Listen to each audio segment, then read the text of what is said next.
Hai, selamat datang di Deadline. Apa kabar kalian para pecandu film beradrenalin tinggi?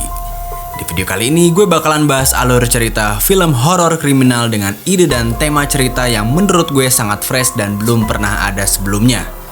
Film ini digarap oleh sutradara film horor ternama James Wan. So udah pasti film ini akan sangat berkualitas. Dan tanpa berlama-lama langsung aja ini dia alur cerita dari film Malignant.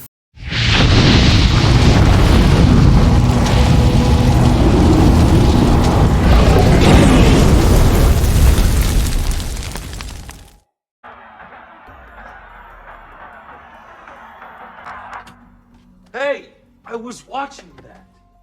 Film dimulai dengan menceritakan kehidupan seorang wanita bernama Maddie. Saat itu ia kondisinya sedang hamil. Suatu hari di rumahnya Maddie bertengkar dengan suaminya yang bernama Derek. Derek kecewa karena Maddie masih pergi bekerja walau ia sendiri sedang hamil. Yang jelas itu akan membuatnya kecapean dan membahayakan kandungannya. Padahal sebelumnya Maddie diceritakan telah keguguran kandungan sebanyak 2 kali. Hal itulah yang membuat Derek sangat kecewa dan marah.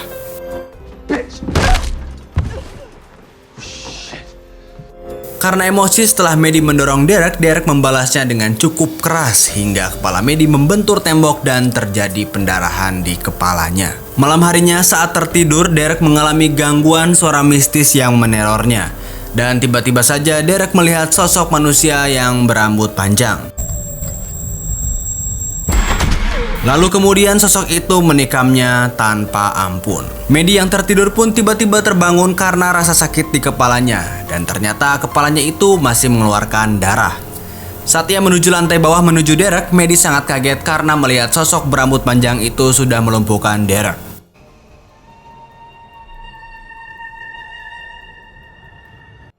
Maddie pun lari ketakutan menjauh dari sosok itu. Dan saat ia akan menutup pintu kamarnya, sosok itu seolah menahannya dan mendobraknya.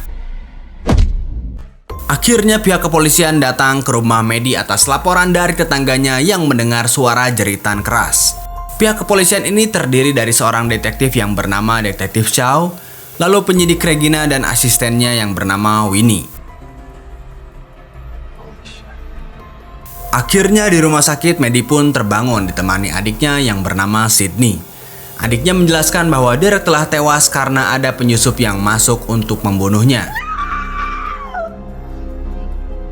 Selain itu juga kandungan Maddie ternyata sudah mengalami keguguran karena peristiwa itu. Sementara setelah dilakukan penyelidikan, pihak polisi tidak menemukan jejak dan tanda apapun di tempat kejadian perkara. Regina curiga bahwa ini adalah hanya motif pembunuhan oleh Maddie dengan latar belakang sikap Derek yang kasar.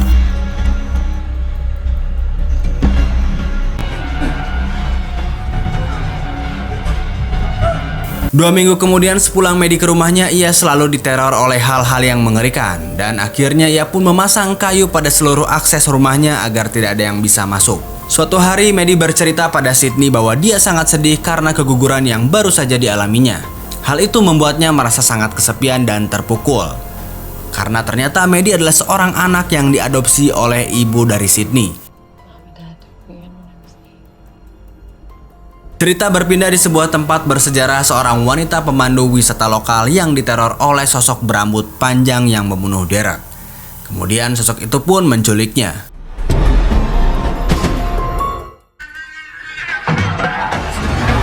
Sosok berambut panjang itu menyekap wanita itu di sebuah atap rumah.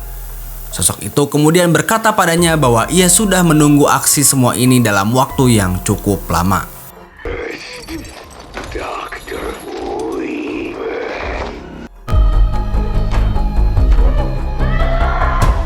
Sosok itu juga berkata melalui frekuensi radio bahwa ia akan mulai menghabisi semuanya, dimulai dengan dokter yang bernama Dr. Weaver.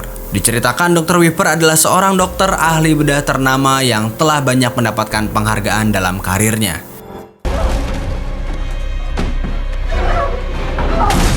Kemudian malam harinya Dr. Weaver didatangi oleh sosok itu dan ia langsung menyerangnya.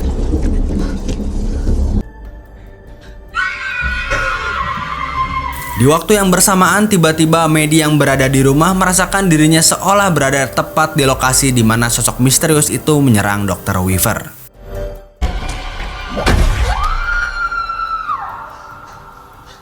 Setelah pembunuhan itu, esok harinya tim kepolisian memeriksa dan merapikan TKP. Di sana mereka menemukan berkas tentang sebuah proyek rumah sakit bernama Simeon Research. Rumah sakit itu menjalankan dan mengobati anak-anak yang mempunyai berbagai jenis penyakit kanker. Malam berikutnya hal serupa terjadi pada Maddie. Dia lagi-lagi seolah melihat pembunuhan seorang pria tua oleh sosok misterius itu.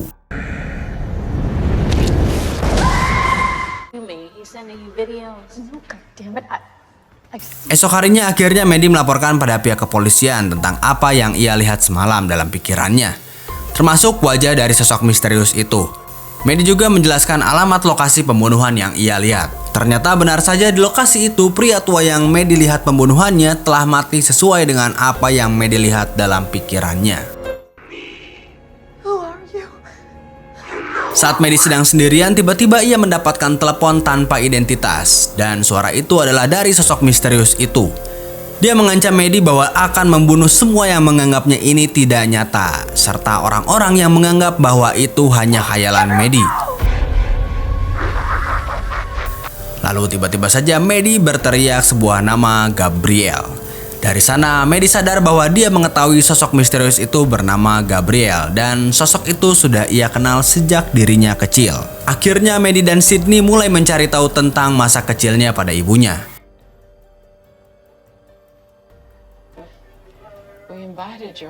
Sejak kecil, Maddie ternyata mempunyai kebiasaan aneh. Dia selalu berbicara pada sosok Gabriel, dan ketika melakukan hal-hal berbahaya, Maddie selalu bilang bahwa itu adalah ulah Gabriel. Walaupun pada akhirnya dia sendiri selalu tidak bisa menjelaskan siapa dan di mana sosok Gabriel itu. Sementara di kantor detektif Shaw, dia terus meneliti dan akhirnya menemukan fakta bahwa sebenarnya Maddie adalah pasien rumah sakit Simeon yang bernama Emily. Lalu tim dokter yang mengobati penyakit Emily adalah Dr. Weaver, Dr. Victor, dan juga seorang lagi yang bernama Dr. John.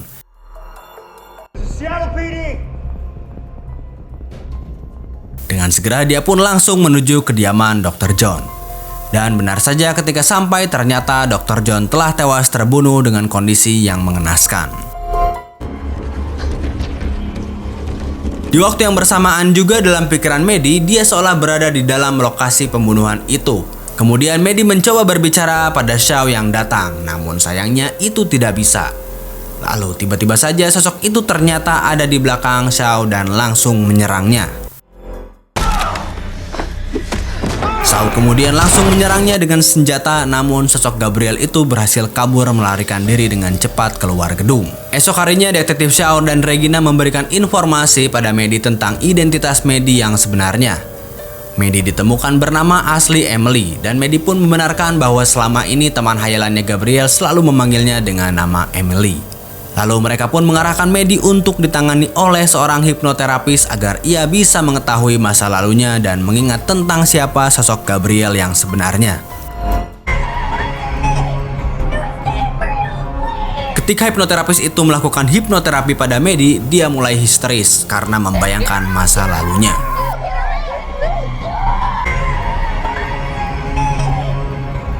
Akhirnya Maddie menyadari bahwa semua pelaku pembunuhan itu adalah ulah Gabriel, sosok yang selalu ada dalam pikirannya semasa kecil.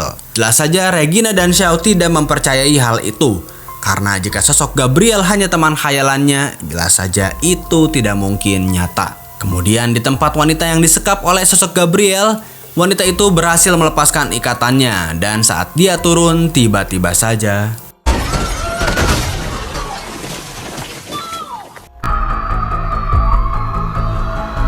ternyata wanita itu disekap di dalam rumah Maddie, dan jelas Maddie sangatlah terkejut dengan hal itu. Dengan kejadian ini, pihak kepolisian langsung menetapkan Maddie sebagai tersangka sementara dalam kasus ini. Sydney jelas tidak terima dengan hal itu karena ia yakin kakak tirinya ini tidak membunuh seperti yang polisi kira. Polisi juga menemukan barang bukti senjata dan jubah serta sarung tangan yang dipakai untuk melakukan aksi-aksi pembunuhannya di rumah Maddie. Saat Maddie diinterogasi oleh Regina dan detektif Shaw, Maddie meyakinkan bahwa itu semua adalah ulah Gabriel, teman hayalannya semasa kecil. Saat Maddie marah karena semua tuduhan itu, tiba-tiba saja listrik di sekitarnya mati. Dan tiba-tiba ada telepon pada handphone Detektif Shaw. Telepon itu ternyata dari Gabriel. Ia meminta barang-barangnya kembali pada Detektif Shaw. Gabriel juga mengaku bahwa selama ini dia bersarang di rumah Maddie dan membenarkan bahwa ia adalah bagian dari imajinasi Maddie. Kemudian di tempat Sydney, dia mulai mencari tahu masa kecil Maddie pada ibunya. Sampai akhirnya Sydney mendapatkan alamat tempat di mana ibunya mengadopsi Maddie. Alamat itu mengarahkan pada rumah sakit Simeon. Akhirnya Sydney pun berangkat menuju rumah sakit Simeon. Dan ternyata rumah sakit itu sudah lama tidak beroperasi. Setelah sampai, Sydney pun nekat mencari data riwayat Maddie saat ia dirawat di sana. Sementara itu, akhirnya Maddie dimasukkan ke dalam sel penjara karena statusnya sekarang adalah tersangka. Setelah Sydney mendapatkan datanya, dia kemudian memutar rekaman video tentang pengobatan penyakit Maddie.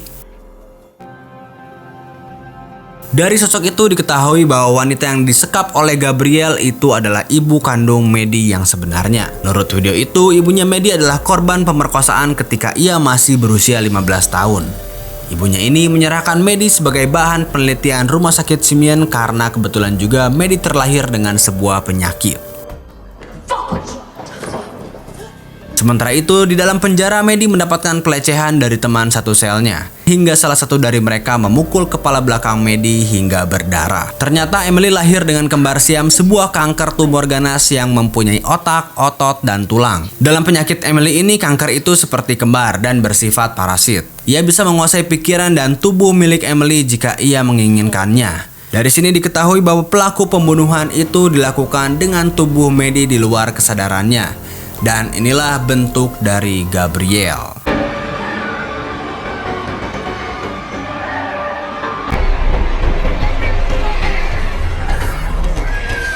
Suatu hari saat penelitian, Gabriel semakin tidak terkontrol. Tenaganya sangatlah besar dan ia akhirnya menghancurkan tempat penelitian Dr. Weaver. Hingga akhirnya Dr. Weaver beserta timnya mengoperasi tumor itu lalu menyisakan sebagian kecilnya di dalam kepala Maddie. Jadi sebenarnya Gabriel ini adalah sebuah tumor kembar siam yang ada dalam tubuh Maddie. Bertahun-tahun dia tidak aktif, namun setelah kejadian Derek mendorong kepala Maddie, itu mengaktifkan kembali Gabriel. Selama ini apa yang Maddie lihat dan bayangkan adalah karena Gabriel yang memanipulasi apa yang ada di pikiran Maddie. Sementara di waktu yang sama di dalam penjara, Maddie tiba-tiba semakin tak sadarkan dirinya dan inilah yang terjadi.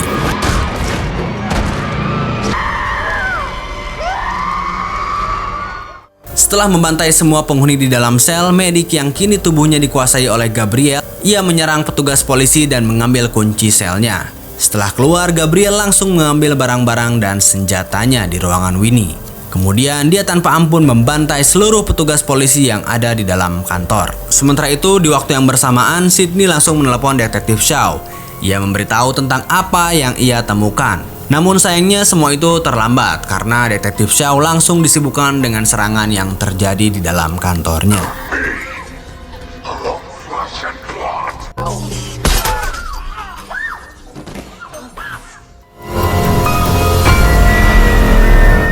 Sampainya di rumah sakit, Sydney segera menuju ruangan dari ibu kandung Maddie. Namun ketika ia hampir sampai, muncullah tanda-tanda kedatangan Gabriel. Tiba-tiba saja ibunya yang terbaring terbangun dan mencoba memperingatkan Gabriel untuk tidak membunuh lagi. Namun di saat yang bersamaan, Detektif Shaw datang dan langsung menembaki Gabriel. Lalu Gabriel pun langsung membunuh ibunya yang sudah terbaring tidak berdaya.